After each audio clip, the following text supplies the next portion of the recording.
வணக்கம் நண்பர்களே. கோர்சஸ் இன் தமிழ் யூடியூப் சேனலுக்கு உங்களை மீண்டும் வரவேற்கிறோம். போன லெசன்ல கேபிட்டல் பட்ஜெட்டிங் பத்தி டீடைலா பார்த்தோம். இப்போ இந்த லெசன் 5ல டைம் வேல்யூ ஆஃப் மணி மற்றும் மேத்தமேட்டிக்ஸ் ஆஃப் ஃபைனான்ஸ் பத்தி பார்க்க போறோம். வாங்க லெசன்குள்ள போலாம். 5.1 Introduction. டைம் வேல்யூ ஆஃப் மணிங்கிறது ஒரு குறிப்பிட்ட காலத்துல ஒரு குறிப்பிட்ட அளவு வட்டி சம்பாதிக்கும் தொகையின் மதிப்பாகும். ஃபைனான்ஸ் தியரியில டைம் வேல்யூ ஆஃப் மணி ஒரு முக்கியமான கான்செப்ட். இப்போ உங்க கையில இருக்கிற 100 ரூபாய் ஒரு வருஷம் கழிச்சு கிடைக்கிற 100 ரூபாயை விட அதிக மதிப்புள்ளது. இன்னைக்கு 100 ரூபாயை கொடுத்துட்டு அதே தொகைய ஒரு வருஷம் கழிச்சு திருப்பி கொடுத்தா நாம கொடுக்க மாட்டோம்.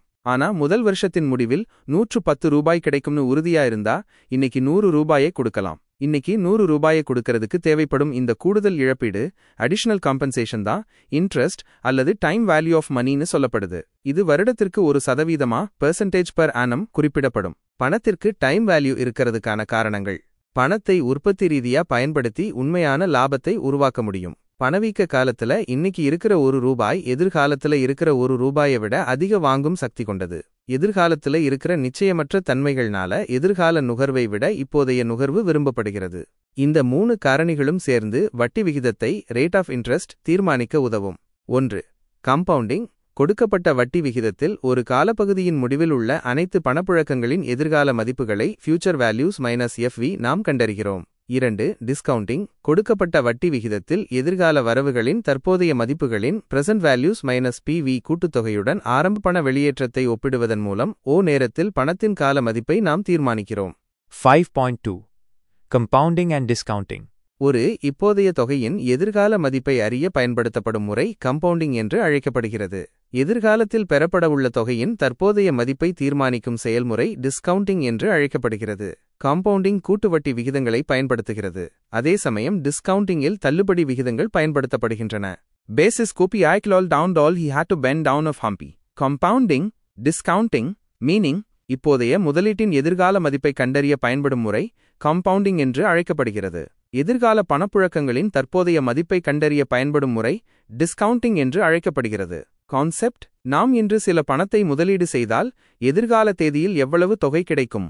எதிர்காலத்தில் ஒரு குறிப்பிட்ட தொகையை பெற இன்று நாம் எவ்வளவு தொகையை முதலீடு செய்ய வேண்டும்? யூஸ் ஆஃப் கூட்டுவட்டி விகிதம், காம்பவுண்ட் இன்ட்ரெஸ்ட் ரேட், தள்ளுபடி விகிதம், டிஸ்கவுண்ட் ரேட். நோன் தற்போதைய மதிப்பு, பிரசன்ட் வேல்யூ, எதிர்கால மதிப்பு, ஃபியூச்சர் வேல்யூ. ஃபேக்டர் முறை: எதிர்கால மதிப்பு காரணி, ஃபியூச்சர் வேல்யூ ஃபேக்டர் அல்லது கம்பவுண்டிங் ஃபேக்டர். தற்போதைய மதிப்பு காரணி, பிரசன்ட் வேல்யூ ஃபேக்டர் அல்லது discounting factor. 5.7 Concept of Risk and Return. Return என்பது ஒரு முதலீட்டாளர் ஒரு குறிப்பிட்ட காலப்பகுதியில் ஒரு முதலீட்டில் உண்மையில் சம்பாதித்த தொகையை வெளிப்படுத்துகிறது. ரிட்டர்னில் வட்டி, இன்ட்ரெஸ்ட், ஈவுத்தொகை, டிவிடெண்ட் மற்றும் மூலதன ஆதாயங்கள் கேபிட்டல் கெய்ன்ஸ் ஆகியவை அடங்கும்.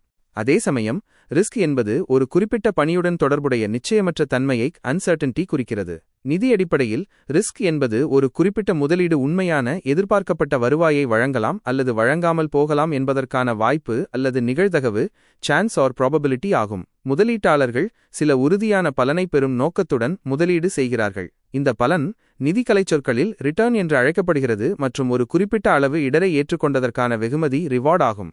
ரிஸ்க் என்பது ஒரு முதலீட்டின் எதிர்பார்க்கப்படும் வருவாயிலிருந்து உண்மையான வருவாய் மாறுவதற்கான சாத்தியக்கூறாக வரையறுக்கப்படுகிறது. குறைந்த இடர் குறைந்த வருவாய்க்கு வழிவகுக்கிறது.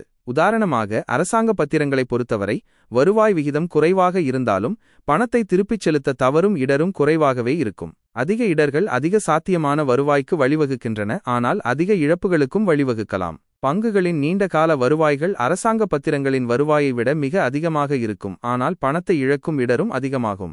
Risk and return trade off என்பது இடர் அதிகரிக்கும்போது சாத்தியமான வருவாயும் அதிகரிக்கும் என்று கூறுகிறது. ஒரு முதலீட்டாளர் மிக குறைந்த சாத்தியமான இடருக்கும் மிக உயர்ந்த சாத்தியமான வருவாய்க்கும் இடையில் ஒரு சமநிலையை பேலன்ஸ் தீர்மானிப்பது முக்கியம். ஒரு முதலீட்டின் வருவாய் விகிதத்தை பின்வரும் சூத்திரத்தை பயன்படுத்தி கணக்கிடலாம். ரிட்டர்ன் சமன் பெறப்பட்ட தொகை முதலீடு செய்யப்பட்ட தொகை பை முதலீடு செய்யப்பட்ட தொகை.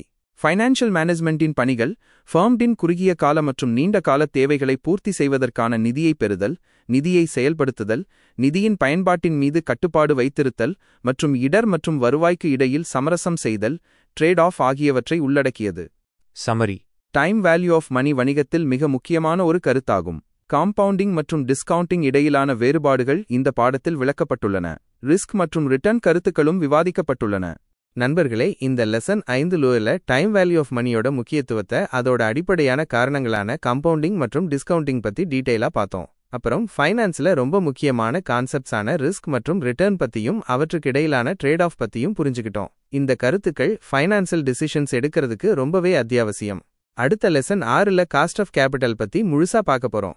இது ஒரு பிசினஸ்க்கு பணம் திரட்டுறதுக்கு எவ்வளவு செலவாகும்னு புரிஞ்சிக்க உதவும். மறக்காம நம்ம கோர்சஸ் இன் தமிழ் யூடியூப் சேனலை சப்ஸ்கிரைப் பண்ணுங்க, உங்க நண்பர்களோட ஷேர் பண்ணுங்க. மேலும் பயனுள்ள தகவல்களுடன் மீண்டும் சந்திப்போம். நன்றி.